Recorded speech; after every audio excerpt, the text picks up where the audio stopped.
ప్రార్థన చేసుకుందాం. క్రీస్తు యేసునందు మమ్మల్ని అతిమిక్కిలిగా ప్రేమించిన మా పరలోకపు తండ్రి, మీ యొక్క పరిశుద్ధమైన ఘనమైన నామమును బట్టి స్తోత్రాలు వందనాలనైనా. గడిచిన వారం అంతా కూడా మమ్మల్ని కాచి కాపాడి, ఎలాంటి పరిస్థితులు మాకు వచ్చినప్పటికీ కూడా దుష్టుడు ఎన్నో రకాలుగా మమ్మల్ని పడవేయాలని ప్రయత్నం చేసినప్పటికీ కూడా వాటన్నిటిని జయించే శక్తిని మాకు ప్రసాదించి, మాకు ఆయుష్కాలం పొడిగించి మరొక దినాన్ని ఈ విధంగా మా జీవితంలో ప్రవేశపెట్టి, మరికొన్ని మాటలు ఇక ఉదయకాలపు ఆదివారపు సంఘ కొడుకులో కూడుకొని నేర్చుకుని ఆలోచించే ధన్యత దయచేసిన దేవా స్తోత్రాలు వందనాలునైనా.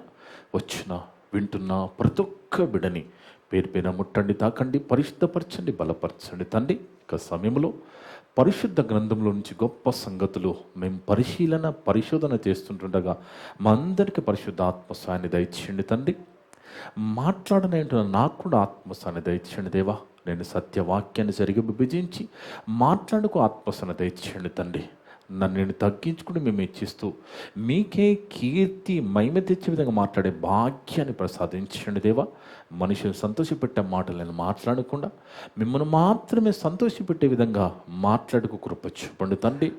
ఆన్లైన్ ద్వారా యూట్యూబ్ ద్వారా వింటున్న ఆ కుటుంబాలు కూడా దీవించి ఆత్మీయ బలపరచమని, సమస్త ఘనత మహిమ ప్రభావాలు మీకే చెల్లిస్తూ మా ప్రభును మా రక్షకుడును మీ ప్రియ కుమారుడు అయిన యేసుక్రీస్తు వారి పరిశుద్ధ నామమున అడిగి వేడుకొనిచున్నాము తండ్రి, ఆమేన్.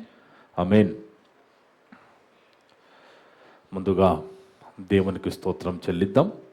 కూడి వచ్చిన సంఘస్థులకు, ఆన్లైన్ ద్వారా యూట్యూబ్ ద్వారా వింటున్న దేవుళ్ళందరూ కూడా యేసుక్రీస్తు నామమున వందనాలు. దేవుని బిడ్డలారా, దేవుని మహాకృపను బట్టి మనమంతా కూడా ఇక ఉదయకాలపు సంఘ కొడుకులో కూడుకొని ఒక అద్భుతమైన అంశాన్ని బైబిల్లో నుంచి నేర్చుకునే ధన్యత దయచేసిన తండ్రికి యేసుక్రీస్తు ద్వారా కృతజ్ఞతాస్తుతులు చెల్లిద్దాం. ఆమేన్. ఆమేన్. ఈరోజు దేవుడు సంఘాన్ని ఆన్లైన్ ద్వారా యూట్యూబ్ ద్వారా వింటున్న ప్రతి ఒక్క బిడ్డని ప్రేమించి మనందరి కోసం ఏర్పాటు చేసిన అంశం, పగ తీర్చుకొనుట మన పన దేవుని పన. పగ తీర్చుకొనుట మన పన దేవుని పన. బైబిల్ ఏం చెప్పింది, క్రైస్తవులు ఏం చేస్తున్నారు? ఒకసారి బైబిల్కి వెళ్ళి చూద్దాం దేవుని బిడ్డలారా. చూడండి, మన మీద మంచి వాళ్ళమని, మన మీద ఐశ్వర్యవంతులమని, బాగా చదువుకున్న వాళ్ళమని ఈ భూమి మీద ఇంకా మనల్ని ఉంచలేదు. ఎంతోమంది లోకములు చనిపోతూ ఉన్నారు, కానీ మనల్ని దేవుడు ఉంచాడంటే మన మీద గొప్ప వాళ్ళమని కాదు, కానీ మనం ఆయన కోసం ఏదో చేస్తామని ఒక ఆశతో నమ్మకంతో ఉంచాడు. వేరే కారణం ఏమి లేదు. ఆ యొక్క ఆశతో మనల్ని ఇంకా భూమి మీద ఉంచాడు. కనుక పగ తీర్చవలసింది మరి మనమా, దేవుడు తీర్చాలా అనేది మనం జాగ్రత్తగా పరిశీలన చేస్తాం. మనకు తెలుసు, లోకములో రాయలసీమ ప్రాంతానికి వెళితే అక్కడ ఫ్యాక్షనిజం మనకు తెలుసు కదా. ఎంతోమంది మరి మారణకాండ, పగ తీర్చుకోవడానికి, ప్రతీకారం చేయడానికి మరి ఎంతోమందిని వేట కొడవలతో కొట్టి చంపనట్టుగా మనకి మరి ఎన్నో న్యూస్లో చూసాం కదా. అంటే ప్రతీకారం తీర్చుకోవడం, పగబట్టి ఒక మనిషిని చంపివేయడం మనకు తెలుసు. కొన్ని పేర్లు మనకు అనవసరం, కానీ చరిత్ర చెబుతున్నది ముఖ్యంగా రాయలసీమ ప్రాంతంలో ఎక్కువ జరిగినట్టుగా మనం చూసాము. ఇప్పుడు అక్కడక్కడ తెలంగాణ ప్రాంతంలో కూడా ఇలా చంపుకోవడాలు మనం వింటున్నాం. కారణం ఏంటి అంటే పగ, ద్వేషం, ప్రతీకారం. ఎలాగైనా ఈమెను భూమి మీద ఉంచొద్దనే పగ. కానీ దేవుని బిడ్డలారా, వాస్తవానికి పగబట్టి ద్వేషముతో చంపుకొని మరి వాళ్ళు మట్టిలోకి వెళ్ళిపోతున్నారు కదా. ఇద్దరు మట్టిలోకి వెళ్ళిపోతున్నారు కదా. మట్టిలోకి వెళ్ళిపోయిన తర్వాత వాళ్ళకి హంతకులుగా పేరు పెట్టబడుతుంది తప్ప ఏమైనా సాధించుకుంటున్నారా? వీళ్ళ హంతకులంటే మనం బతుకున్న వాళ్ళని చెప్పుకుంటున్నాం తప్ప దాని వలన ఏమైనా ప్రయోజనం ఉందా? దేవుని బిడ్డలారా, బాగా ఆలోచించండి. అందుకే వాస్తవానికి దేవుని బిడ్డలారా, రక్త సంబంధాలు, ఒక తల్లి తండ్రికి పుట్టిన అన్నలు, తమ్ముళ్ళు, అక్క చెల్లెళ్ళే పగాద్వేషముతో కొన్ని సంవత్సరాలు మాట్లాడుకొని వాళ్ళు ఉన్నారు. క్రైస్తవ కుటుంబాల్లో కూడా ఉన్నారండి. అంటే చర్చికి వెళ్తారు, వాక్యం వింటారు, కానీ సొంత రక్త సంబంధికులతో వాళ్ళు మాట్లాడరు. అంటే ఎప్పుడు అవకాశం వస్తుందా వీళ్ళ మీద పగ తీర్చుకుందామని ఎదురు చూస్తూ ఉంటారు. కానీ దేవుని బిడ్డలారా, బాగా ఆలోచించండి. బైబిల్ కలిగిన మనకి మాత్రము బైబిల్ చెప్పిన ఒకే ఒక మాట, నీ సహోదరుని వ్యర్థుడా అంటే నువ్వు నరకంలోకి వెళ్ళిపోతావని బైబిల్ డిక్లేర్ చేసింది. నీ సహోదరుని వ్యర్థుడా, ద్రోహి అన్నావనుకో ఇక నువ్వు నరక పాత్రుడు అని బైబిల్ డిక్లేర్ చేసింది కదా. కనుక దేవుని బిడ్డలారా, బాగా ఆలోచిస్తే మనము మరి పగ తీర్చడానికి, మరి దేవుడు పగ తీర్చడం ఏంటి? విచిత్రంగా ఉంది కదా. పగ తీర్చుట మరి దేవుని పని అని మరి బైబిల్లో హెబ్రీ పత్రిక 10:30 చదువుకుంటే, హెబ్రీ పత్రిక 10:30 మనం జాగ్రత్తగా చదివితే దేవుని బిడ్డలారా, హెబ్రీ పత్రిక 10:30 ఎవరంటున్నారు ఈ మాట? దేవుడు అంటున్న మాట. పగ తీర్చుట నా పని అని దేవుడు అంటున్నాడంటే దేవుడు పగ తీర్చుకోవడం ఏంటి? విచిత్రంగా ఉంది కదా. పగ మనుషులు కదా తీర్చుకునేది. పగబట్టేది ఇంకా మనుషులు ఏం చెప్తారంటే పాము పగబడుతుందండి. పాము పగబడుతుంది? అసలు పాము అస్సలు పగబట్టదు. పగబట్టేది మనిషి. పాము మనుషుని చంపదు, మనిషే మనుషులను చంపుతున్నాడు. కానీ పాము పగబట్టదు. వాస్తవానికి దేవుని బిడ్డలారా, ఇక్కడ ఈ మాటను చదువుకుంటే మరి దేవుడు ప్రేమామయుడు, కరుణామయుడు కదా, ప్రేమించేవాడు కదా. మరి ఇక్కడేంది ఇలాగున్నది? పగ తీర్చున నా పని అంటున్నాడేంటి? ఎప్పుడైనా ఆలోచించారా? పగ తీర్చున దేవుని పని ఏంటి? దేవుడు ఎందుకు పగ తీర్చుకుంటాడు? ఆలోచించండి దేవుని బిడ్డలారా. అంటే వాస్తవానికి మనుషులకు అర్థం కాని ఏంటంటే, దేవునికి మరి ఆ నాణ్యానికి ఒకే వైపు చూశారు దేవుణ్ణి. నాణ్యానికి రెండు వైపులు ఉంటాయి. ఒకవైపు ప్రేమ, కరుణ, దయ, జాలి ఉంటుంది, కానీ ఇంకోవైపు దేవుడు శిక్షించగలడు, కోపపడగలడు దేవుని బిడ్డలారా. అందుకే దేవుడు అవసరమైతే శిక్షిస్తాడు, కోపపడతాడు, కానీ ప్రేమ అనేది శాశ్వతంగా యుగయుగాలు ఉంటుంది. కోపం మాత్రము కొద్ది సమయమే ఉంటుందని బైబిల్ చెప్తున్నది. ఇక్కడ చదవమ 10:30 హెబ్రీ పత్రికలో, పగ తీర్చుట నా పని, నేనే ప్రతిఫలం ఇచ్చుదును అని దేవుడు అంటున్నప్పుడు మరి మనము పగ తీర్చే పని దేవునికి అప్పచెప్పుదామా, మనం తీసుకుందామా? ఆలోచించండి దేవుని బిడ్డలారా. వాస్తవానికి దేవునికి అప్పచెప్పితే సాక్ష్యాలు లేకుండా, నీ చేతులకి మట్టి అంటకుండా దేవుడు పని జరిగిస్తాడండి. అందుకే మనము పగబట్టొద్దు అంటే పగ తీర్చుకునే ప్రయత్నం అస్సలు మనం చేయకూడదు. నా జీవితంలో ఎన్నో నష్టపోయానండి, అన్ని కూడా దేవునికి నేను అప్పచెప్పాను. దేవుని సన్నిధిలోనే మాట్లాడుతూ ఉన్నాను. ఎందుకంటే కొన్నిసార్లు మనకి చేత కాదు, మనం వాళ్ళని గెలవలేము కొన్నిసార్లు. కానీ గెలవగలిగినా గెలవకపోయినా కానీ ఆ తలనొప్పి మనం పెట్టుకోకుండా అదేదో దేవునికి అప్పచెప్పేస్తే అన్నీ ఆయన చూసుకుంటాడు, మనం ప్రశాంతంగా ఉండొచ్చు. ఒకవేళ పగ తీర్చే పని మనం పెట్టుకున్నామనుకో, ఇక మనం ఒక మాట అన్నగానే కేసు అవుతుంది. అదే కొడితే కేసు, ఇక మర్డర్, హత్య చేస్తే జైలు. ఎందుకు ఇది చెప్పండి? కాబట్టి ఆ పగ తీర్చే పని దేవుడు అంటున్నాడు కదా, పగ తీర్చే పని నాది, నేనే ప్రతిఫలం ఇచ్చువాడనని ఖచ్చితంగా చెప్తున్నాడు కదా దేవుని బిడ్డల. చదవమ్మా. పగ తీర్చుట నా పని, నేనే ప్రతిఫలం ఇచ్చుదుననియు, మరియు ప్రభు తన ప్రజలకు తీర్పు తీర్చును. అంటే పగ నేను తీర్చుకుంటానని దేవుడు అంటున్నప్పుడు మనమేం చేస్తున్నామో తెలుసా? దేవుని పని మనమే చేస్తున్నాము, మన పని మనమే చేస్తున్నాం. మనం చేయవలసిన పని చెయ్యక మరి దేవుడు పగ తీర్చుకుంటే మనమేం చేయాలండి? ఆలోచించండి. ఇప్పుడు దేవుడు పగ తీర్చుకుంటానన్నప్పుడు ఆ పగ తీర్చే పని దేవునికి అప్పచెప్పకుండా మనము పగ తీర్చుకుంటే అది వాక్య విరుద్ధం అయిపోతుంది. మనము కూడా డిస్టర్బ్ అయిపోతాం, మన కుటుంబం కూడా డిస్టర్బ్ అయిపోతుంది. కనుక దేవుని బిడ్డలారా, దేవుడు పగ తీర్చుకుంటాడు, అది ఆయనకు వదిలేయాలి. దేవుడు కోపపడువాడు, కానీ కొంచెమే సమయము కోపపడతాడట. ఒకసారి చూద్దాం, కీర్తన గ్రంథము 30వ అధ్యాయం 5వ వచనము. అదేంటండి, దేవుడు ఎలాగ పగ తీర్చుకుంటాడు, దేవుడు పగ తీర్చుకోవడం ఏంటి అనుకోకండి. దేవుడు పగ తీర్చుకుంటానని ఆయనే చెప్తున్నాడు కదా, నేనే పగ తీర్చుకుంటానని చెప్తున్నాడు. కీర్తన గ్రంథం 30వ అధ్యాయం 5వ వచనం. ఆయన కోపము, దేవుని యొక్క కోపమట నిమిషం మాత్రమే ఉండును. అదే ప్రేమ అయితే, దయ అయితే చెప్తున్నాడు కింద, ఆయన దయ ఆయుష్కాలమంతయు నిలుచును. సాయంకాలమున ఏడుపు వచ్చి రాత్రి ఉండినను ఉదయమున సంతోషము కలుగును. మన జీవితంలో ఇలాంటి ఎన్నో జరుగుతూ ఉన్నాయి కదా, ఇలా జరుగుతాయి. ఎందుకంటే ఒక్క నిమిషం దేవుని కోపాన్ని లోకం తట్టుకోలేదు.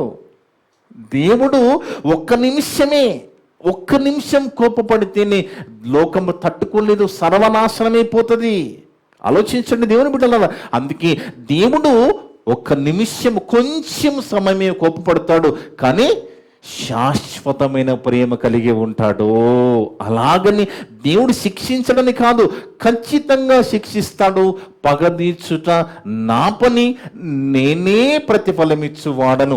ఒక్క నిమిషము దేవుడు కోపపడితే ఏం జరుగుతుందో బైబిల్ చూద్దాం ఒకసారి. ఇర్మియా గ్రంథము 51వ అధ్యాయం 8వ వచనం. ఇర్మియా గ్రంథము 51వ అధ్యాయము 8వ వచనం చదువుకుంటే, దేవుని బిడ్డలారా, ఒక్క నిమిషం కోపపడే దేవుడు అలా కోపడితే ఏం జరిగిందో చూడండి. ఒక బబులోను అనే సామ్రాజ్యము నాశనమైపోయింది. చదవమ్మా, ఇర్మియా గ్రంథం 51వ అధ్యాయము 8వ వచనం. బబులోను నిమిష మాత్రమునే కూలి తుత్తునీలైపోయిందట. ఒక్క నిమిషంలో ఆలోచించండి. అది దేవుని యొక్క పవర్, అది దేవుని యొక్క శక్తి. అంత శక్తి గల దేవుణ్ణి మనతో చెప్తున్నాడు, అరే పిల్లలారా, నా పిల్లలారా, పగ తీర్చే పని నాకు అప్పచెప్పండి రా. మీరు పగ తీర్చుకొనకండి, ఆ పగ తీర్చుకునే పని మీరు పెట్టుకోకండి. ఎందుకంటే పగ తీర్చుట నా పని, నేనే ప్రతిఫలం ఇచ్చువాడను అని అంత ముద్దుగా చెప్పితే దేవుని మాట వినకపోతే ఎలాగ చెప్పండి దేవుని బిడ్డలారా కదా. అది మన పని కాదండి.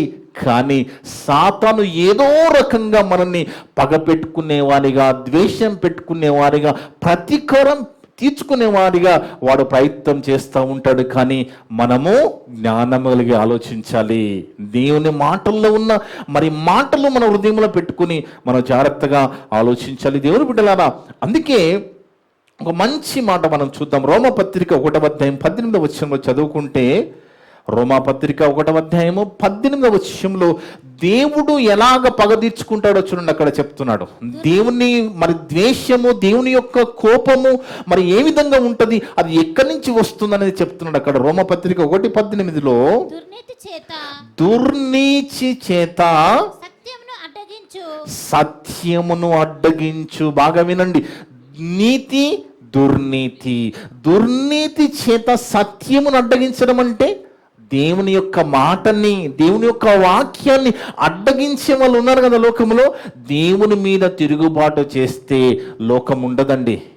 ఇప్పటికీ కూడా దేవుడు కోపంతోనే ఉన్నాడు కాబట్టి వరదలు, కోపంతో ఉన్నాయి కాబట్టి వడగండ్లు, కోపంతో ఉన్నాడు కాబట్టి కరోనా ఇప్పటికి కూడా ఉన్నది, భూకంపాలు వస్తూనే ఉన్నాయి. అంటే దేవుడు కోపము చూపిస్తూనే ఉన్నాడు.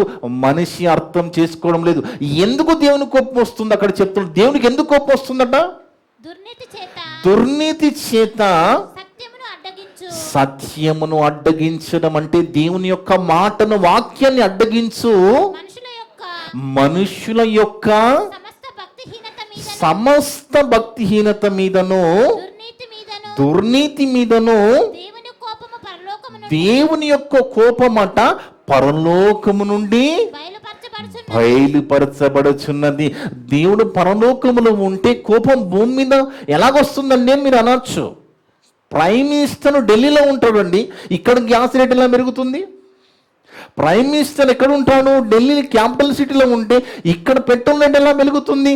ఇది మనకు అర్థమవుతే పరలోకంలో ఉన్న దేవుని కోపము భూమి మీద కనబడుతున్నది. రకరకాలుగా మనుషులు అనుభవిస్తూ ఉన్నారు. అంటే దేవుడు కోపం చూపిస్తూనే ఉన్నాడు. కానీ దేవుడి బిడ్డలారా, ఒక మాట గుర్తుపెట్టుకోండి, దేవుని యొక్క కోపం భూమి మీద రగులుతున్నప్పుడు నష్టాలే జరుగుతాయి తప్ప మంచి జరగదండి. ఆలోచించండి. చదవమ్మా మళ్ళా మాట. సమస్త భక్తిహీనత మీదను దుర్నీతి మీదను దేవుని కోపము పరలోకం నుండి బయలుపరచబడుచున్నప్పుడు మనుషులు జాగ్రత్త పడాలి కదా, సెట్ కావాలి కదా. సెట్ అయ్యేటట్టు లేరండి, సెట్ అయ్యేటట్టు అస్సలు లేరు. ఎంత గమనించినా, ఎన్ని జరిగినా కానీ దాంట్లో ఎలా బయటపడతామని చూస్తున్నాను తప్ప మారే పరిస్థితిలో మనుషులు కనబడడం లేదనేది నా సొంత అభిప్రాయం. ఇది నేను గమనించింది చెప్తున్నాను.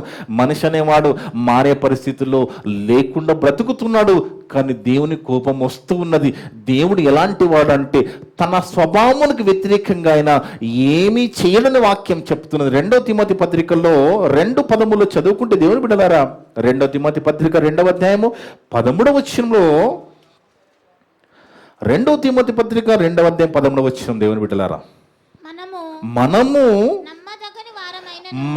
నమ్మదగని వారము. వాస్తవమే కదా, మనము నమ్మదగని వారమైనను ఆయన నమ్మదగిన వాడుగా ఉండును. నమ్మదగిన దేవుడైన నమ్మకం లేని వాళ్ళము మనమే కదా. మనము నమ్మదగని వారమైనను ఆయన నమ్మదగిన వాడుగా ఉండును. ఆయన తన స్వభావమునకు విరోధముగా ఏమీయో చేయలేడు.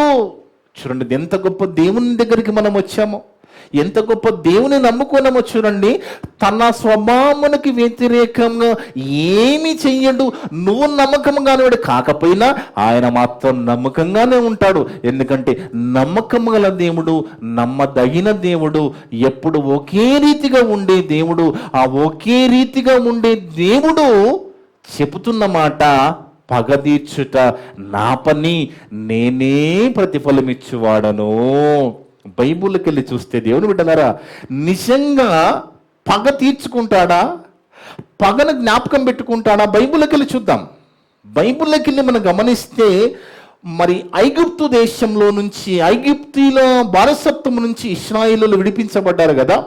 విడిపించబడి కనానుకి మరి వాళ్ళ ప్రయాణం, అరణ్య ప్రయాణంలో మోషే గారి నాయకత్వంలో వెళుతున్నప్పుడు వాళ్ళు బాగా అలసిపోయి ఒక దగ్గర ఆగుతారండి. అక్కడ అమాలీకీయులు ఉంటారు. అక్కడ బాగా వినండి. అక్కడ ఈ అలసిపోయినప్పుడు అమాలీకులు ఏం చేస్తారంటే, వీళ్ళు అలసిపోయారు కాబట్టి దొంగ దెబ్బ కొడదామని వాళ్ళని చంపేస్తారండి. కానీ అది దేవుడు జ్ఞాపకములో పెట్టుకున్నాడు. ఆలోచించండి, దేవుడు జ్ఞాపకములో పెట్టుకుంటే మనిషి అనేవాడు ఎవడు కాపాడలేడు మనల్ని. అర్థమవుతుందా? అందుకే జీవం గల దేవుని చేతిలో పడుట బహుభయంకరం అంటాడు. భయంకరం అది. దేవుని చేతిలో పడే పనులు మనం ఉండకూడదు. ఇక్కడ చూడండి, ద్వితీయోపదేశ కాండములో దేవుడు నిజంగా పగదీర్చిన నా పని అన్నాడు కదా. ఎలా గుర్తుపెట్టుకుంటాడో చూద్దాం. ద్వితీయోపదేశ కాండం 25వ అధ్యాయము 17వ వచనం చదువుకుంటే దేవుని బిడ్డలారా, ద్వితీయోపదేశ కాండం 25వ అధ్యాయము 17వ వచనం, మీరు ఐగుప్తులో నుండి వచ్చుచుండగా, చూడండి, దేవుడు మాట్లాడుతున్నాడు. దేవుడు చెప్తున్నాడు, మీరు ఐగుప్తు దేశం నుండి వచ్చుచుండగా మార్గమున అమాలేకీలు నీకు చేసిన దానిని జ్ఞాపకము చేసుకొనుము. ఏం చేశారు వాళ్ళు? చదమ్మా. అమాలేకీయులు అట దేవునికి భయపడక, అక్కడ అతడగనగా అమాలేకీయులు దేవునికి భయపడక మార్గమున మీకు ఎదురుగా వచ్చి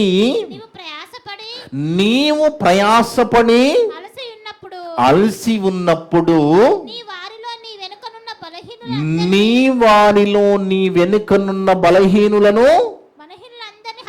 అందరినీ హతం చేశారంటే అర్థం ఏంటి? దొంగ దెబ్బ కొట్టారు వాళ్ళు.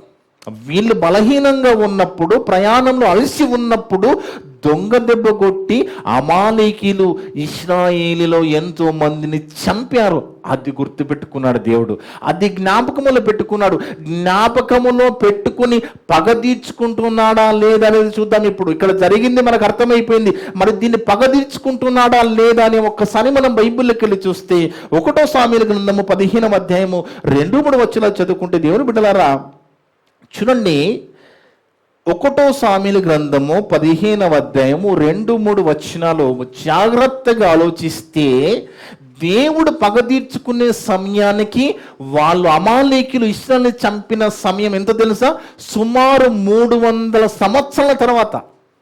సుమారు మధ్యలో న్యాయాధిపతుల సమయం అయిపోయింది. న్యాయాధిపతుల పరిపాలన అయిపోయిన తర్వాత మొదటి రాజు సౌలే కదండి. న్యాయాధిపతుల తర్వాత మొదటి రాజు ఎవరు? సౌలే. ఆ సౌలుకు చెప్తున్నాడు చూడండి దేవుడు ఇక్కడ 1 సామెయలు గ్రంథము 15వ అధ్యాయము 2-3 వచనాలు. సైన్యములకు అధిపతియగు యెహోవా సెలవిచ్చినదేమనగా, అమాలేకీయులు ఏమంటున్నాడు దేవుడు? అమాలేకీయులు ఇశ్రాయేలుకు చేసినది నాకు జ్ఞాపకమే. ఏంటా జ్ఞాపకము? వాళ్ళు బలహీనంగా ఉన్నప్పుడు, ప్రయాణంలో అలసినప్పుడు బలహీనులను అమాలేకీయులు కొట్టి చంపింది నాకు జ్ఞాపకమే అని సౌలు రాజుతో మాట్లాడుతున్నాడు. ఇది మాట్లాడే సమయానికి 300 సంవత్సరాలు గడిచింది సుమారు. ఆలోచించండి, దేవుడు పగ తీర్చిన నా పని అంటే మనిషి మాటలు కావని. మీరు ఎంత హ్యాపీగా ఉంటారో తెలుసండి. అలా దేవునికి అప్పచెప్తే చాలా ప్రశాంతంగా ఉంటారు. ఖచ్చితంగా దేవుడు పగ తీర్చుకుంటాడు. ఖచ్చితమండి. అది నా జీవితంలో నేను ఎన్నో దేవునికి అప్పచెప్పాను.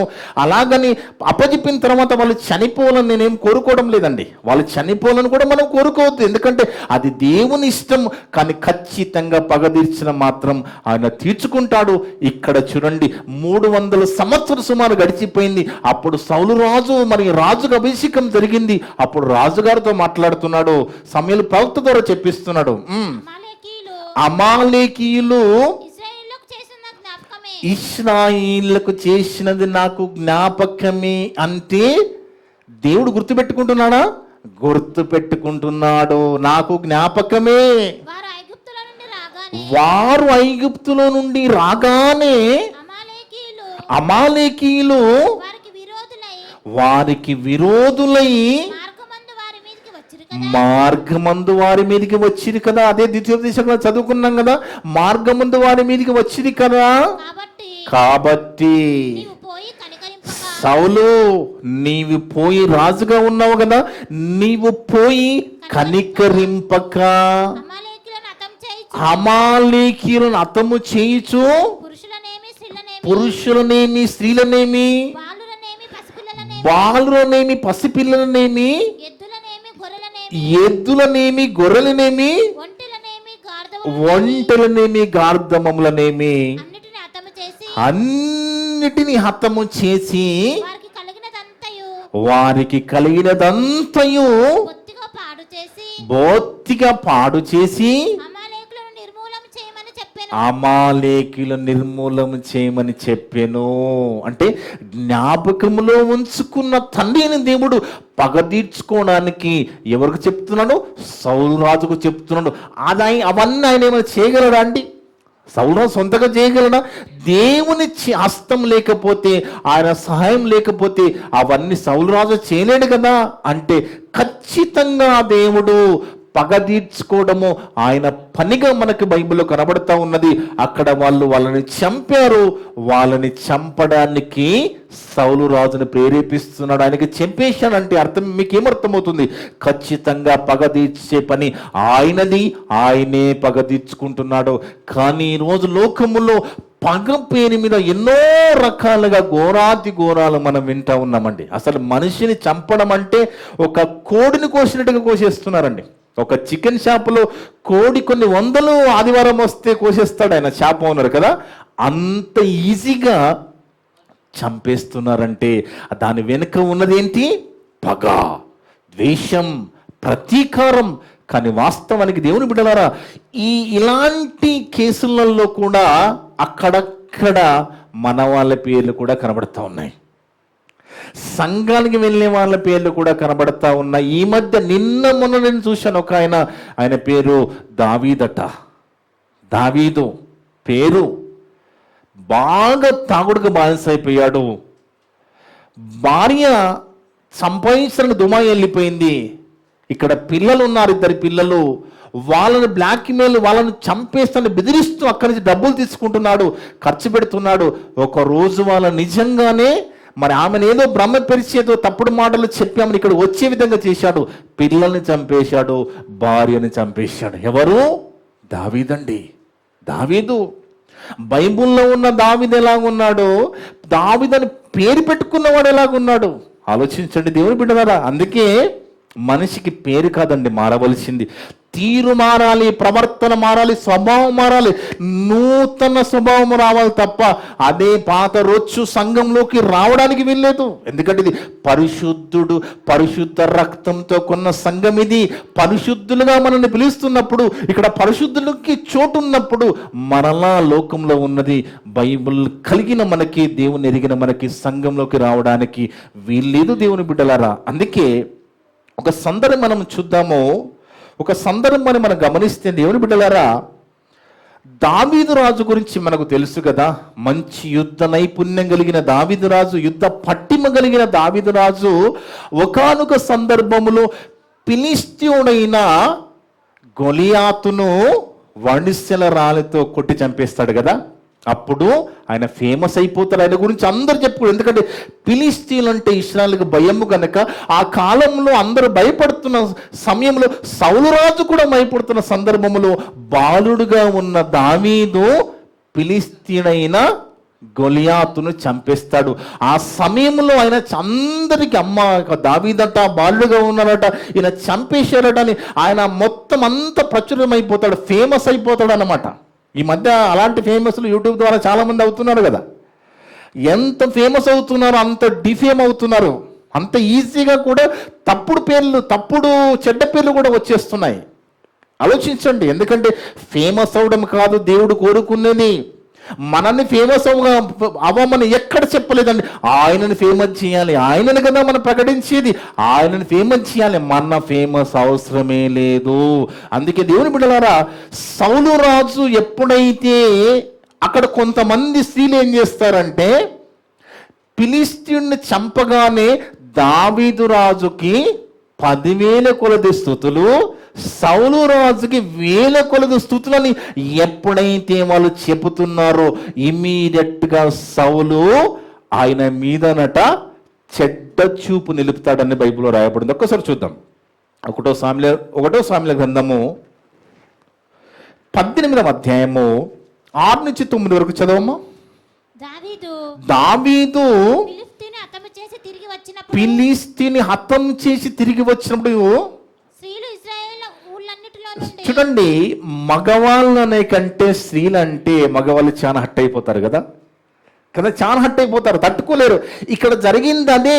ఎప్పుడైతే రాజుగా ఉన్న సౌలుకేమో 1,000 కొలది స్తుతులు అంటున్నారు, ఫిలిష్తీయుని చంపిన దావీదునేమో 10,000 కొలది స్తుతులు అనే వారికల్లా ఆయనకి ఈగో ప్రాబ్లం వచ్చేసింది, తట్టుకోలేకపోయాడు. చదవమ్మా.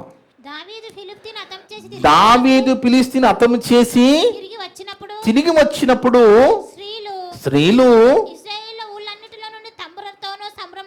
ఇశ్రాయేలు ఊర్లన్నిటిలో నుండి తంబుర్లతోనూ సంబరములతోనూ వాద్యములతోనూ పాడుచు నాట్యమాడుచు ఏమంటున్నారు, రాజైన సౌలును ఎదుర్కొనుటకే వచ్చిరి.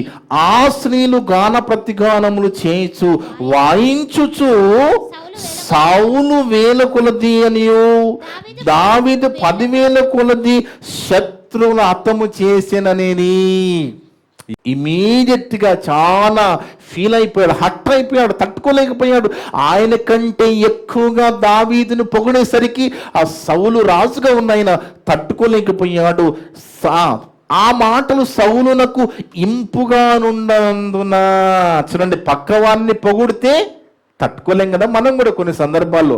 కానీ ఖచ్చితంగా మంచి సబ్జెక్టు టాలెంట్ ఉంటే ఎవరినైనా కూడా మనం మెచ్చుకోవలసిందే అండి. ఎందుకంటే అది తలాంతులు దేవుడిచ్చేటివి, మనది కాదు. అది దేవుడిచ్చే తలాంతులు వాళ్ళకు ఉన్నదాన్ని బట్టి మనం అందరినీ కూడా మెచ్చుకోవలసిందే, దాంట్లో ఎలాంటి అనుమానం లేదు. కానీ ఇక్కడ సౌలు రాజుగా ఉన్నాయన ఆ మాటలు సౌలునకు ఇంపుగా నుండనందున అతడు బహుకోపము తెచ్చుకుని, వారు దావీదునకు 10,000 కొలది అనియు నాకు 1,000 కొలది అనియు స్తుతులు పాడినే, రాజ్యము తప్ప మరి ఏమి అతడు తీసుకునగలడు అనుకొనెను. కాబట్టి నాటి నుండి సౌలు దావీదు మీద విషపు చూపు నిలిపెను. ఎవరండి? మనిషి సౌలు. విషపు చూపు ఒకటే కారణం. ఈ బాలుడుగా ఉన్న ఈ దావీదనే ఈ వ్యక్తి 10,000 కొలది స్తుతులన్నీ ఆడవాళ్ళు అంటున్నారు, నేను రాజుని కాబట్టి విషపు చూపు నిలిపి ఆయన ఏం చేస్తున్నాడు అనుకున్నా, ఎలాగైనా కానీ ఈయనని అడ్డు తొలగించుకోవాలి, ఈయన ఉండకుండా చేయాలి. విషయము ఎన్నో రకాలుగా ఈటలు విసురుతాడు, రకరకాల ప్రయత్నం చేస్తాడు ఆయన చంపడానికి సౌలు. ఆఖరికి ఏం చేస్తాడో తెలుసా అండి? ఇక ఇలా కాదని తన కుమార్తెని ఇచ్చి చంపడానికి కుట్ర చేస్తాడు. అల్లుడుగా చేసుకుంటాడు కదా. అల్లుడుగా చేసుకున్నప్పుడు అక్కడ ఏం రాయబడి తెలుసా? ఆయనకి ఉరి వడ్డాడట. అంటే బిడ్డనిచ్చి కూతుర్నిచ్చి ఉరి వడ్డినట్టుగా బైబిల్లో మనం చూస్తాం. ఒకసారి చూద్దాం. అదే 1 సామెయలు గ్రంథం 18వ అధ్యాయము 20-21. అయితే తన కుమార్తె అయిన మీకాలు దావీదు మీద ప్రేమ కలిగి ఉండగా సౌలు విని సంతోషించి ఆమె అతనికి ఉరిగా ఉండునట్లు, అంటే విషపు చూపు నిలిపిన తర్వాత ఎలాగైనా ఈ దావీదు అనేవాడు కనపడ్డానికి వీల్లేదనుకున్నాడు. ఎన్నో రకాలుగా ప్రయత్నం చేశాడు. ఇక తన కూతుర్నిచ్చైనా ఆయనను అడ్డు తొలగించుకుందాం అనుకుంటున్నాడు. అందుకే ఇక్కడ ఏం రాయబడి ఉన్నది? ఆమె అతనికి ఉరిగా నుండునట్లును ఫిలిష్తీయుల చెయ్యి అతని మీద నుండునట్లును నేను ఆమెను అతనికి ఇత్తుననుకొని. కుట్రదుడు ఎలాగుందో, పగ ఎలాగుందో చూడండి, కుట్ర ద్వేషం ఎలాగుందో చూడండి. ఎలాగైనా నా బిడ్డని ఇచ్చినా కానీ రాజకీయాల్లో ఇలాగే జరుగుతాయి కదండి. రాజకీయాల్లో చాలా ఘోరాలు జరుగుతాయి. దేనికైనా వెనకాడరు వాళ్ళు, ఎవరిని చంపడానికైనా వెనకాడరండి. చాలా జరుగుతాయి, మనకు తెలియదు. అది వెనక బ్యాక్గ్రౌండ్లో చాలా జరుగుతాయండి. అలాంటిది రాజుల కాలంలో జరిగింది. రాజుల కాలంలో అంత గొప్ప వాళ్ళు ఈ రాజకీయ నాయకులు కాదు, కానీ ఆ కాలంలో సౌలుగా ఉన్న ఆయన ఎవరైనా అభిషక్తుడండి. దేవుని చేత అభిషేకం పొందిన ఈ సౌలు విషపు చూపు నిలిపి తన కుమార్తెని మీకాలునిచ్చి ఉరి ఒడ్డి ఎలాగైనా అడ్డు తొలగించుకోవాలనుకుంటాడు. ఆయన కుట్ర చేసి సైన్యాధికారిగా ఆయన నియమించుకుంటాడు దావీదుని. అలా నియమించుకుని ఎన్నో రకాలుగా ప్రయత్నం చేస్తూ ఉంటాడు. చదవమ్మ 20-21. అయితే తన కుమార్తె అయిన మీకాలు దావీదు మీద ప్రేమ కలిగి ఉండగా సౌలు విని సంతోషించి ఆమె అతనికి ఉరిగా ఉండునట్లును ఫిలిష్తీయుల చెయ్యి అతని మీద ఉండునట్లుగాను నేను ఆమెను అతనికి ఇత్తుననుకొని, ఇప్పుడు నీవు మరి ఒక దాని చేత నా కల్లుడవదు అని దావీదుతో చెప్పి తన సేవకులను పిలిపించి సమాచారం పంపిస్తున్నాడు. అల్లుడుగా చేసుకున్నాడండి. మామూలుగా అండి అల్లుడిని ఎవరైనా చంపుకుంటారా? ఎవరికి ఇష్టం ఉండదండి. బిడ్డనిచ్చి అల్లుడు చనిపోవాలని ఎవరైనా కోరుకుంటారా? మామూలుగా దేవుని నమ్ముకున్న వాళ్ళు కూడా కోరుకోరు. కానీ అభిషిక్తుడుగా ఉన్న సౌలుకి ఒకటే ఒక కారణం, ఈయన ఫేమస్ అయిపోయాడు, నాకంటే ఎక్కువగా ఈయన స్తుతులు పొందుతున్నాడు, ఈయన గురించి గొప్పగా చెప్పుకుంటున్నాడు అన్నాడు. బిడ్డనిచ్చాడు. ఇక ఆ క్షణం నుంచి ఆ విషపు చూపుతో ఎలాగైనా ఆయనని తుదముట్టించాలని ప్రయత్నం చేస్తూ ఉన్నాడు. తరుముతా ఉన్నాడు. రకరకాలుగా ప్రయత్నం చేస్తూ ఉన్నాడు.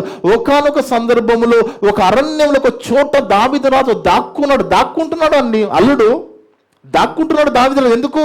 మామ చంపేస్తాడని ఆయనకు తెలిసిపోయింది. కాబట్టి దాక్కుంటున్న సమయంలో ఒకానొక సందర్భంలో అరణ్యంలో ఒక చోట ఉన్నాడని తెలుసుకొని ఈ సౌలు 3000 మందిని తీసుకొని ఆయనని చంపడానికి వెళ్ళి అక్కడ ఒక గుహలో మరి ఉన్నట్టుగా మనం బైబిల్లో చూస్తాం. ఒక్కసారి చూద్దాం. 1 సాముయేలు గ్రంథము మరి 24వ అధ్యాయము 3-4 వచనాలు చూద్దాం. ముందుగా 1 సాముయేలు గ్రంథము 24వ అధ్యాయము 3-4 వచనాలు చూస్తే, దేవుని బిడ్డలారా, మార్గముననున్న గొర్రె దొడ్లకు అతడు రాగా అక్కడ గుహ ఒకటి కనపడెను. అందులో సౌలు శంఖానివర్తికి పోగా దావీదును అతని జనులను ఆ గుహ లోపలి భాగంలో ఉండిరి కనుక దావీదు జనులు, ఇదిగో నీ దృష్టికి ఏది మంచిదో అంటే, దావీదు రాజుతో పాటు కొంతమంది ఉన్నారు కదా, వాళ్ళు ఏం చెప్పారంటే, నీ శత్రువు నీకు దొరికాడు, చేతికి చంపేసి అన్నారు వాళ్ళు. ఎవరితో? దావీదుతో వాళ్ళు చెప్తున్నమాట. అదే ఇక్కడ 4వ వచనం. దావీదు జనులు దావీదు దగ్గర నుంచి ఏమంటున్నారు, ఇదిగో నీ దృష్టికి ఏది మంచిదో అది నీవు అతనికి చేయనట్లు నీ శత్రువును నీ చేతికి అప్పగింతునని యెహోవా నీతో చెప్పిన దినం వచ్చినని అతనితో అనగా, దావీదు లేచి వచ్చి సౌలునకు తెలియకుండా అతని పైవస్త్రపు చెంగును కోసెను. చూడండి ఎంత టాలెంటెడో చూడండి. ఆయన శత్రువుగా అక్కడ ఉన్నప్పటికీ కూడా ఆయన పైవస్త్రపు చెంగును ఇంత కట్ చేసుకున్నాడట, కోసెను. 5వ వచనం. సౌలు పైవస్త్రమును తాను కోసినని దావీదు మనసు నొచ్చి. ఎంత గొప్ప మనసు! ఒక శత్రువుగా, వాస్తవానికి దావీదు సౌలు గారిని శత్రువుగా చూడడం లేదు, సౌలే దావీదుని శత్రువుగా భావిస్తున్నాడు. అయినప్పటికీ మరి కలిసి వచ్చి సౌలు దొరికిపోయాడు దావీదుకి. కానీ ఆయన ఏం చేస్తున్నాడంటే పైవస్త్రపు చెంగు ముక్కను కట్ చేసినందుకు బాధపడుతున్నాడండి దావీదు. చిన్న ముక్క కడిగేసినందుకు బాధపడుతున్నాడంట. చూడండి అక్కడ అదే రాయబడి ఉన్నది. సౌలు పై వస్త్రము తాను కోసినని దావీదు మనసు నొచ్చి. ఎందుకు బాధపడుతున్నాడు? ఇతడు యెహోవా చేత అభిషేకం నొందినవాడు కనుక, యెహోవా చేత అభిషేక్తుడైన నా ప్రభువునకు నేను ఈ కార్యం చేయను, యెహోవాను బట్టి అతన్ని నేను చంపనని అతను తన జనులతో చెప్పాడు. నేను చంపనయ్యా, ఆయన నాకు దొరికాడు మీరు చెప్పినట్టు, కానీ నేను ఆయన చంపను. ఎందుకంటే ఆయన ఎందుకంటున్నాడు తెలుసు ఈ మాటలన్నీ?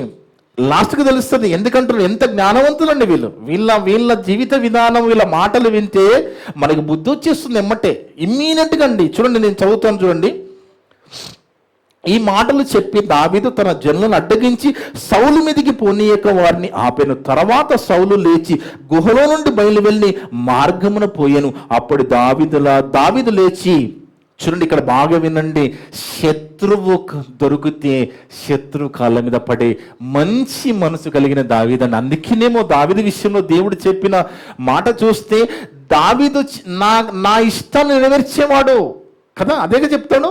ఒకసారి చూద్దాం. అపోస్తుల కార్యాల్లోకి వెళ్ళి దేవుడు మరి దావీదు రాజు గురించి ఇచ్చిన సాక్ష్యము అపోస్తుల కార్యాలు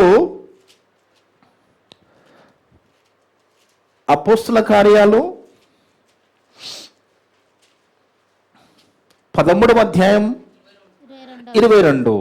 ఇక్కడ చూడండి.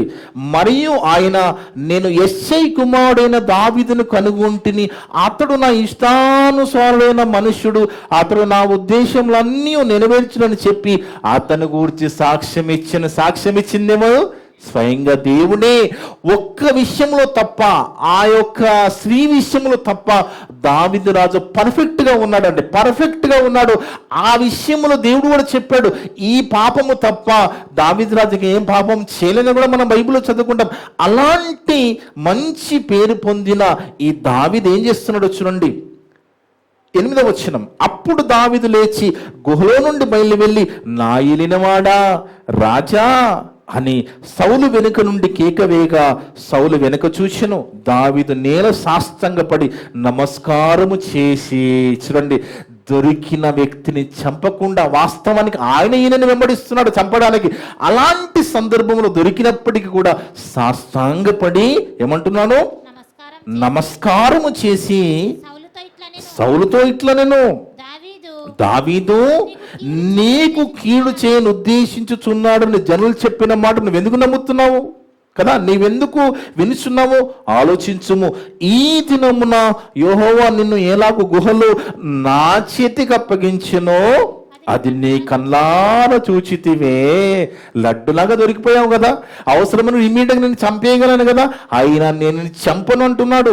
కొందరు నిన్ను చంపమని నాతో చెప్పినను, నేను నీ యందు కనికరించి ఇతడు యెహోవా చేత అభిషేకం నొందినవాడు గనుక నా ఏలినవాణిని చంపనని నేను చెప్పి తిని. చూడండి ఎంత మంచి మనసు కలిగిన వాడు అంటే. బాగా ఆలోచించాలి, మనం బాగా ఆలోచించాలి దేవుని బిడ్డలారా. పగదీర్చుట నా పని, నేనే ప్రతిఫలం ఇస్తానంటే మనమేం చేయాలి?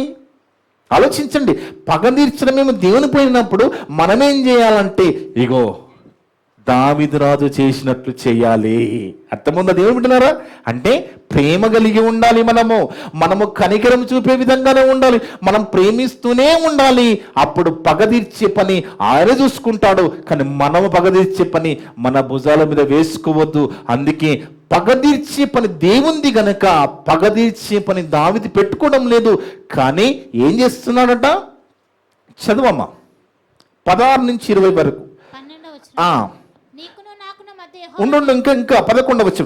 నా తండ్రి చూడుము, ఇదిగో చూడుము, నిన్ను చంపక నీ వస్త్రపు చెంగు మాత్రమే కోసితిని గనుక నా వలన కీడు ఎంత మాత్రము రాదనియు, నాలో తప్పిదము ఎంత మాత్రము లేదనియు నీవు తెలుసుకొనవచ్చును. ఇదే సాక్ష్యం. ఇంతగా ఈజీగా దొరికినా కానీ నేను వస్త్రపు చెంగుని కట్ చేశాను తప్ప నేను ఏం చేయలేదు, నీ కీడు చేయను, ఇది నమ్మవచ్చునని చెప్తున్నాడు. చెప్పి నీ విషయమై నేను ఏ పాపమును చేయనివాడనై ఉండగా నీవు నా ప్రాణము తీయవలనని నన్ను తరుముచున్నావు. నీకును నాకును మధ్య యెహోవా న్యాయం తీర్చును. యెహోవా నా విషయమై పగ తీర్చునని నేను నిన్ను చంపను. ఎందుకు చంపడం లేదు? పగ తీర్చే పని నాదన్నాడు కదా, పగ తీర్చే పని దేవుని అన్నాడు కదా, పగ తీర్చే పని ఆయనది కాబట్టి ఆయనకు అప్పచెప్తున్నాడు తప్ప ఈ భక్తుడు ఆయన చేతుల్లోకి తీసుకోవడం లేదు. పగ తీర్చే పని దేవుణ్ణి అయినప్పుడు మనమేం చేయాలంటే మనం కూడా ఇలాగే చేయాలి. ఎన్ని అవకాశాలు వచ్చినా మనము ఎలాంటి రిస్క్ తీసుకోవద్దు, ఎలాంటి మాటలు అనకూడదు. మాటలు అన్నగానే కేసులే, ఇక కొడితే ఇంకా కేసులే, చంపితే జైలే. ఈ డిస్టర్బెన్స్ అంతా లేకుండా దేవునికి అప్పచెప్పితే చల్లగా సైలెన్స్గా జరిగిపోతుంది. సాక్ష్యాధారాలు ఉండవు. దేవుడు చేస్తే సాక్ష్యాధారాలు ఉండవు కదా. ఎందుకు చెప్పండి రిస్క్? ఎంత మంచి దేవుడు అండి, ఎంత మంచి మాటలండి. ఆ మాటలకు లోపడిన ఒక దావీదు సౌలు రాజుతో అంటున్న మాట ఏమని? యెహోవా నా విషయమై పగ తీర్చును గాని నేను నిన్ను చంపను. ఎంత అద్భుతంగా అనిపిస్తుంది కదా ఈ మాట.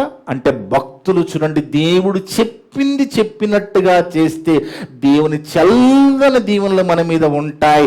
దేవునికి వ్యతిరేకంగా చేస్తే అగ్ని కురిపించబడుతుంది. ఆలోచించండి, దేవుని మాటలకు లోబడితే ఎన్నో రకాలుగా దేవుడు మనల్ని కాపాడుకుంటాడు. పగ తీర్చే రిస్క్ కూడా మనకు ఉండదు, ఆయనే పగ తీర్చుకుంటాడు. మనము సేఫ్గా ఉండొచ్చండి. ఇదేం వినాలి కదా, మనం వీటికి లోబడాలి కదా. వీటికి లోబడితే మనకే లాభం అంటే ప్రశాంతంగా ఉంటాం. లేదా కొంతమంది ఎలా ఉంటారంటే వయసు పెద్దగా అయిపోతుంది, ఇక బీపీలు షుగర్లు అన్ని రోగాలు వచ్చేస్తాయి, కానీ పగబెట్టుకుని ఉంటారు. ఇంకా పగబెట్టుకుని ఎందుకు ఇవన్నీ వచ్చాయంటే పగబెట్టుకున్నాయి కాబట్టి వచ్చాయి అవి. అర్థమవుతుందండి? ఎన్ని రోగాలు ఎందుకు వచ్చాయి? అన్ని రోగాలు వచ్చినా ఆ రోజు నన్ను ఇలాగ చేశాడు కాబట్టి ఎలాగైనా పగ తీర్చుకోవాలని ఎదురు చూస్తూ ఉంటాడు మంచం మీద పడి. కాదు దేవుని బిడ్డలారా, పగ తీర్చే పని మనది కాదు, మనం ఆ పని చేయకూడదు. దావీదు రాజు మరి వదిలేస్తున్నాడు ఆయనని. అలాంటి సందర్భములో ఎవరైతే దావీదు రాజును చంపడానికి ప్రయత్నం చేస్తున్న సౌలు ఈ మాటలు విని ఆయన దీవిస్తాడండి. అదండి ఆయన దీవిస్తాను. అక్కడ కింద మాటలు చదవండి. యెహోవా నా విషయమే 12వ వచనం పగ తీర్చును గాని నేను నిన్ను చంపను. 16వ వచనం చదవమ్మా. 16. దావీదు ఈ మాటలు సౌలుతో మాట్లాడి చాలింపగా సౌలు ఏమంటాడు చూడండి, దావీదు నాయనా ఈ పలుకు నీదేనా అని బిగ్గరగా ఏడ్చి దావీదుతో ఇట్లా నేను, యెహోవా నన్ను నీ చేతికి అప్పగించగా నన్ను చంపక విడిచినందుకు ఈ దినమున నీవు నా అపకారమునకు ఉపకారము చేసిన వాడవై నా ఎడలు నీకున్న ఉపకార బుద్ధిని బట్టి వెల్లడి చేసింది గనుక నీవు నాకంటే నీతిమంతుడవు. సౌలు చెప్తున్నాడు, అభిషక్తుడు చెప్తున్నాడు, నీవు నాకంటే నీతిమంతుడవు. ఒకనికి తన శత్రువు దొరికిన ఎడల మేలు చేసి పంపివేయినా అడుగుతున్నాడు. ఎవరైనా శత్రువు దొరికితే వదిలేస్తారా? కానీ నువ్వు వదిలేసావు. ఎందుకు వదిలేస్తారండి? ఒకటే ఒక కారణం, పగ తీర్చడం నా పని దేవుడు చెప్పాడు కాబట్టి. అందుకే ఆయన అంటే చాలా ఇష్టం, తండ్రికి చాలా ఇష్టం. నా ఉద్దేశాలన్నీ అంటే నా పనులలో ఆయన రాను, ఆయన పనిలో నేను వెళ్ళను అన్నాడు తండ్రి. ఆయన పనులకు నేను వెళ్ళను, నా పనులు కూడా ఆయన డిస్టర్బ్ చేయడు. అందుకే ఇష్టపడ్డాడు. ఇష్టపడిన దావీదు అంటున్న మాట చూడండి, ఒకనికి తన శత్రు సౌలు గారు అంటున్న మాట, ఒకనికి తన శత్రు దొరికినలా మేలు చేసి పంపివేయినా ఈ దినమున నేను నాకు చేసిన దాన్ని బట్టి యెహోవా ప్రతిగా నీకు మేలు చేయునుగాక. దీవెనండి, దీవెన. చంపడానికి మరి ప్రయత్నం చేసినప్పుడు ఆయనకి చేతిలో ఈయన దొరికినప్పటికీ ఈయన వదిలివేశారు కాబట్టి దీవిస్తున్నాడంటే ఆలోచించడం. మనము చేయవలసిన పని ప్రేమ చూపించడమే తప్ప పగ తీర్చే పని మనది కాదు. ఎలాంటి కష్టం కదండి, కష్టం కదా ఇది చాలా కష్టం. ఇది మనం మాట్లాడుకున్నంత ఈజీ కాదు కదా, కష్టమే. కానీ కష్టమైన మనం చేస్తే మనము సేఫ్. దేవుడు మనకి తోడుగా ఉంటాడు. మనం చాలా సేఫ్గా ఉంటాము. కానీ కష్టమైన ఇష్టంగా చేయడానికి అలవాటు చేసుకోవాలి. అప్పుడు ఖచ్చితంగా దేవుని చల్లని చూపు మన మీద ఉంటుంది. దేవుని బిడ్డలారా, అందుకే దేవుని బిడ్డలారా, ఎలాగ పగ తీర్చుకోకుండా వాళ్ళకి సిగ్గొచ్చే విధంగా చేయాలని కూడా దేవుడు చెప్పాడు. మనం పగ తీర్చుకోకపోగా ఆ శత్రువులు మనకి కనబడినప్పుడు వాళ్ళని ఎలాగ ట్రీట్ చేయాలి అనేది కూడా బైబిల్లో దేవుడు రాయించారు. రోమపత్రిక 12వ అధ్యాయంలో, రోమపత్రిక 12వ అధ్యాయము 15 నుంచి 21 వరకు చదువుకుంటే దేవుని బిడ్డలారా, రోమిలికి రాసిన పత్రిక 12వ అధ్యాయము 17 నుంచి 21 వరకు చదవమ్మా. రోమపత్రిక 12వ అధ్యాయం 17 నుంచి 21 వరకు. ఏం చెప్పాడు? నీకు కీడు చేశాడని నువ్వు ప్రతి కీడు ఎవరికి చేయొద్దు, ఎవరికి చేయొద్దు. నేను చేస్తానంటే బైబిల్ పక్కకి పెట్టి లోకంలో కలిసిపో, అంతే. చర్చికి రావాల్సిన లేదు. ఇక ఒకవేళ నువ్వు చర్చికి వస్తున్నావా, ఖచ్చితంగా చెప్తున్నాడు, కీడుకు ప్రతి కీడు చేయవద్దు. మనుషులందరి దృష్టికి యోగ్యమైన వాటిని గూర్చి ఆలోచన కలిగి ఉండుడి. శక్యమైతే మీ చేతనైనంత మట్టుకు సమస్త మనుషులతో సమాధానంగా ఉండడానికి ప్రయత్నం చేయి. నీకు చేతనైతే అది చేయరా. ఈ కీడుకు ప్రతి కీడు అనేది పక్కకు పెట్టేసి అది నేను చూసుకుంటానన్న తర్వాత మనకెందుకండి రిస్క్? చెప్తున్న దేవుడు కదా. దేవుడు అది కొన్నిసార్లు మనిషి వచ్చి నేను నీకు తోడున్నానంటే మనం ఎలా అనుకుంటాం, నేను నీకు తోడున్నాను నడువు అంటే మనకి ఎంత ధైర్యం వస్తుంది. ఆ తోడుగా ఉంటా అన్నవాడు ఉంటాడో లేదో తెలియదు, కానీ దేవుడు ఖచ్చితంగా నిలబడతాడు కదా. అందుకే కీడుకు ప్రతి కీడు ఎవ్వనికి చెయ్యక మనుషులందరి దృష్టికి యోగ్యమైన వాటిని గూర్చి ఆలోచన కలిగి ఉండుడి. శక్యమైతే సాధ్యపడితే మీ చేతనైనంత మట్టుకు సమస్త మనుషులతో సమాధానంగా ఉండుటకు ప్రయత్నం చేయి. ఈ పని చేయి నువ్వు. ప్రియులారా, మీకు మీరు పగ తీర్చుకొనక, మళ్ళా చెప్తాడు ఇక్కడ, మీకు మీరు పగ తీర్చుకొనక దేవుని ఉగ్రతకు చోటివ్వుడి. ఆయనకు చోటిస్తే ఆయన చూపిస్తాడు చుక్కలు, ఆయన చుక్కలు చూపిస్తారండి. మనకెందుకు చెప్పండి? దేవుని ఉగ్రతకు చోటివ్వుడి. పగ తీర్చుట నా పని, నేనే ప్రతిఫలం ఇత్తును అని ప్రభు చెప్తున్నాడు కదా. ప్రభు మాట వినవా? ఎవరో వచ్చి నేను అన్నాడంటావు, మనుషుల మాటలు ఎందుకు వింటావు? ప్రభు మాట వినవు. నేనే ప్రతిఫలం ఇస్తాను, పగదీర్చుకుని అన్నాడు కదా. ఆయనకు వదిలేసి అంటున్నాడు పౌలు గారు రోమ సంఘానికి రాస్తూ. ఈరోజు అదే వాక్యం మనతో మాట్లాడుతున్నది. నేనే ప్రతిఫలం ఇచ్చేవాడు కనుక అని ప్రభు చెప్పుచున్నాడు కదా అని వ్రాయబడి ఉన్నది. కాబట్టి చెప్తున్నాడు చూడండి ఇక్కడ. ఇక ఇప్పుడు మనం చేయవలసిన పని ఇది. మన దేవుడు పగ తీర్చుకుంటే మనం ఏం చేయాలండి? మరి ఎలా? మనం అనుకుంటే అమ్మ ఇంత నష్టం చేశాడు, నన్ను ఇన్ని మాటలు అన్నాడు. వాస్తవానికండి యేసు ప్రభువుకు వచ్చిన నిందల కంటే గొప్పవా మనవి? ప్రభునన్న మాటలండి. దేవుని కుమారుడుగా ఉన్న ఆయన అన్న మాటల్లో కొన్నైనా మనల్ని అంటారా? ఆయన పడిన అవమానాల కింద మన అవమానాలు ఎంత ఒక్కసారి గుర్తు చేసుకోండి. అంత గొప్ప ప్రభు. తండ్రి వీరేమి చేస్తున్నారో వీరు ఎరుగరు గనుక వీరిని క్షమించు అని వేడుకున్నాడే తండ్రిని. అందుకే మనం చేయవలసిన పని, దేవుడు చేసే పని పగ తీర్చుకుంటాడు. మనం చేసే పని, నీ శత్రువు ఆకలి కొనినప్పుడు అతనికి భోజనం పెట్టు. దప్పిక కొని ఉంటే నీకు శత్రువు కనబడుతున్నాడా? ఇంటికి పిలిచి భోజనం పెట్టు. ఇంటికి పిలిచి నీకు డిస్టర్బ్ చేస్తున్న వ్యక్తి ఫోన్ చేయి, ఒకసారి ఇంటికి రాను, మంచిగా మంచి మాంస భోజనం పెట్టు. అప్పుడు ఏం చేస్తావో తెలుసా? నిప్పులు నెత్తి మీద పోస్తావట. అదే చెప్తున్నాడు అక్కడ. నీ శత్రు ఆకలి కొని ఉంటే అతనికి భోజనం పెట్టుము. దప్పిక కొని ఉంటే దాహమిమ్ము. అలాగు చేయుట వలన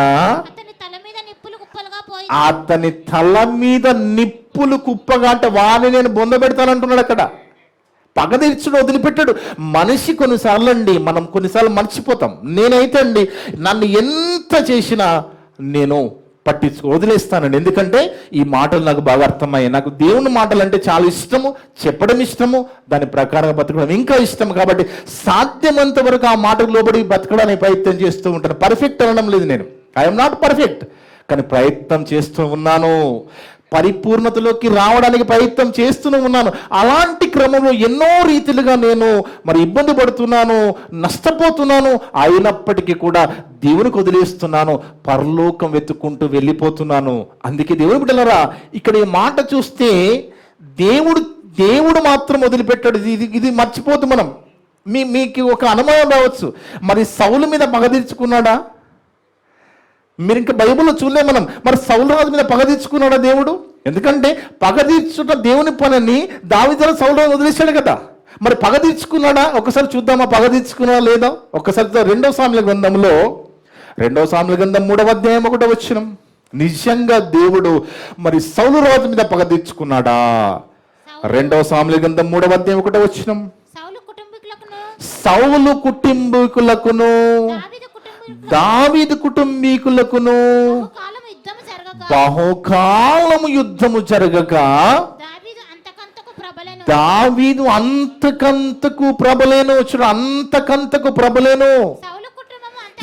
సౌలు కుటుంబము అంతకంతకు నీరసిల్లిన. ఎవరు మిగిలిన సౌలు కుటుంబం అందరూ నాశనం అయిపోతారండి. అంటే అందరికీ దేవుడు పగ వచ్చేస్తే, దేవుడు పగ పడితే ఖచ్చితంగా జరిగి తీరుతుంది. కానీ కొన్నిసార్లు మనం వదిలేయచ్చు, మనం మర్చిపోవచ్చు, వదిలేయచ్చు. కానీ ఎప్పుడైనా కానీ ఆయన పగ తీర్చుకుంటాడు. ఎందుకంటే పగ తీర్చున్న నా పని అన్న తర్వాత ఆయన తీర్చుకోకుండా ఎలాగుంటాడండి?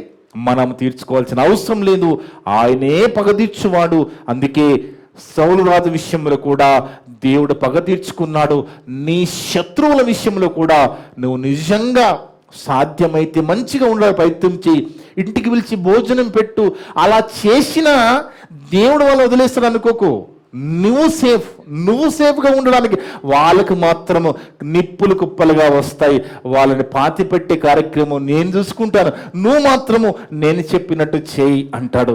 లేదా నేను అలా చెయ్యనండి, నేను మాత్రం పగబెట్టుకుని ఉంటాను, పగ నేనే తీర్చుకుంటానంటే యేసు ప్రభు ఒకటి మాట అన్నాడు, నేను చెప్పు మాటల ప్రకారం మీరు చేయక ప్రభు నన్ను ఊరక పిలుచుట ఎందుకు? అర్థమైందండి?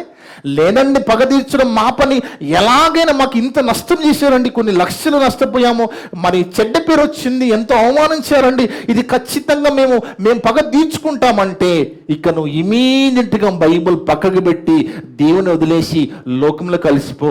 అక్కడ ఎవ్వరు నిన్ను అడగరు, అక్కడ అదే జరుగుతుంది. అక్కడ ఎవ్వరు నిన్ను అడగరు. ఇక్కడికి వస్తే ప్రతిదీ దేవుడు వాక్యం ద్వారా అడుగుతాడు, సరిదిద్దుతాడు. దాని ప్రకారంగా మనం బ్రతకవలసింది. అలా బ్రతకాలనుకుంటేనే మనం దేవుని దగ్గర ఉండాలి తప్ప నామకార్థంగా ఏదో టైం పాస్కో ఏదో మొక్కుబడిగా ఆచారంగా వచ్చేది కాదు ఇది. ఎందుకంటే ఇది పరలోకం వెళ్ళడానికి బ్రాంచ్. ఇది ఈ బ్రాంచ్లో నుంచి మనం పరలోకం వెళ్ళాలి. లోకంలో నుంచి సంఘంలోకి, సంఘంలో నుంచి దేవుడున్న లోకానికి వెళ్ళాలి. ఇది దేవుడు పెట్టిన సిస్టమ్, ఇది దేవుడు ఏర్పాటు చేసిన సిస్టమ్. ఈ సిస్టంలో మనం ఉండాలి. అందుకే లూకా సువార్త 6:46 చివరిగా చదువుకుందాం. లూకా సువార్త 6:46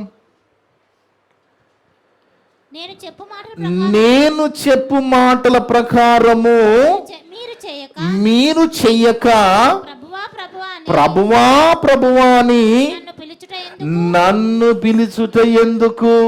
ఏంటి ప్రయోజనం? ముందు నేను ఎన్నో చెప్పాను, పగ తీర్చడం నా పని అన్నాను. అజ్జయ్ నువ్వు పగ పెట్టుకుని, నువ్వు ద్వేషం పెట్టుకుని మళ్ళీ ప్రభువా సాయం చేయి, నేను పగ తీర్చుకుని వెళ్తున్నావు అంటావా? అలా చేయడండి. ఎందుకంటే ఆయన చెప్పినవి కొన్ని ఉంటాయి, అవి మనం చేయాలి. మనం చేసే పనులు మనం చేయాలి, ఆయన చేసే పనులు ఆయన చేస్తాడు. ఎందుకంటే దేవుడు ఒక్కసారి చెప్పాడంటే దాని ప్రకారంగా నువ్వు చేస్తుండు, ఎంత ఆనందంగా ఉంటుందో. అలాగని మరి శ్రమలు రావా అంటే శ్రమలు వస్తాయి, దుఃఖాలు వస్తాయి, బాధలు వస్తాయి. ఏదొచ్చినా నువ్వు సత్యంలో ఉంటావు కాబట్టి నీకు ధైర్యం ఉంటుంది. దేవుడు సాయం చేస్తూనే ఉంటాడు. ఎవరైతే పరలోక ప్రయాణంలో ఉంటారో, పరలోకం వెతుకుతూ ఉంటారో వాళ్ళని దేవుడు ఎప్పటికీ విడిచిపెట్టాడు. కాబట్టి దేవుని బిడ్డ, పగ తీర్చిన మన పనా దేవుని పనా? దేవుని పని. పగ తీర్చే పని మనది కాదు. అందుకే మనము ఇంకా పైన మాట చదవమ్మ, రోమపత్రికలో 12వ అధ్యాయంలో ఇంకా 14వ వచనం చదువు. ఇది ఎవరైనా చేస్తున్నారో చూద్దాం. ఈ సంఘంలో, మన సంఘంలో మిమ్మును హింసించు వారి కొరకు హింసించు వారిని దీవించుడి గాని శపింపవద్దు. చేస్తున్నారు ఎవరైనా? చెయ్యాలి. ఎందుకంటే మనల్ని హింసిస్తున్నారు అనుకోండి, వాళ్ళ కోసం ప్రార్థన చేయండి, వాళ్ళకి మారు మనసు దయచేయండి. వాళ్ళని ఎందుకు తండ్రి వీళ్ళని ఉంచుతున్నాం ఇంకా లేపేసి అనకూడదు మనం. అంటే దేవుని కూడా పని మనమే చెప్పినట్టుగా ఉంటుంది అక్కడ. ఇలాంటి వాళ్ళు బతకడం ఎందుకు తండ్రి, తొందరగా లేపేసి ఎంతో మందిని ఇలా ఇబ్బంది పెట్టి అనకూడదు మనము. నిన్ను హింసించు వారి కొరకు, నిన్ను హింసించు వారిని, మిమ్మును హింసించు వారిని దీవించుడు గాని శంపింపవద్దు. సంతోషించు వారితో సంతోషించుడి, ఏడ్చు వారితో ఏడుబడి, ఒకనితోనొకడు మనస్సు కలిగి ఉండు. ఇది చాలా ముఖ్యం. మనసు కలిగి ఉండడం అనేది చాలా ముఖ్యం. మనసు కలిగి ఉంటే చాలా ధైర్యం, ఆనందం ఉంటుంది. కష్ట సుఖాల్లో మనం పాలు పంచుకుంటాము. మనం చెప్పుకుని కూడా ధైర్యం తెచ్చుకుంటాము కదా, విని చెప్పుకుని ధైర్యం తెచ్చుకుంటాం. ఎవరిని కూడా మనం హేళన చేయకూడదు, ఎవరిని అవమానపరచకూడదు, అందరిని ప్రేమించాలి. మనకున్న ఒకే ఒక ఆప్షన్ ప్రేమ. మనకున్న ఆప్షన్ అది. ప్రేమించవలసినది యేసు ప్రేమించాడు, మనల్ని ప్రేమించమంటున్నాడు. ఒకవేళ ప్రేమించకపోతే ఒకే ఒక మాట అంటున్నాడు, ఏమని? నేను చెప్పినట్టు మీరు చేయక. ఊరక ప్రభువా ప్రభువా అని పిలిచడం ఎందుకు? పిలిచి నీకు దాహం అవుతుంది తప్ప ప్రయోజనం లేదు కదా, నీ నోరు పోతుంది తప్ప ప్రయోజనం లేదు. నేను చెప్పినట్టుగా చేస్తే అది చాలంటున్నాడు. కాబట్టి మనమంతా కూడా మన దేవుడు, తండ్రిని దేవుడు, మన యేసు ప్రభు వారు చెప్పినట్టుగా చేద్దాం. పగదీర్చే పని తండ్రికి చెబుదాము, ఆయన చూసుకుంటాడు. మనం మాత్రం ప్రేమ కలిగి ముందుకెళ్దాం. ఇట్టి మాటలన్నీ కూడా ఏ ఒక్క మాట కూడా వృధాగా పోకుండా విన్నందరూ మీ అందరి హృదయంలో చెప్పిన హృదయంలో దేవుడు సమృద్ధిగా ఫలింపజేయను గాక. ఆమేన్.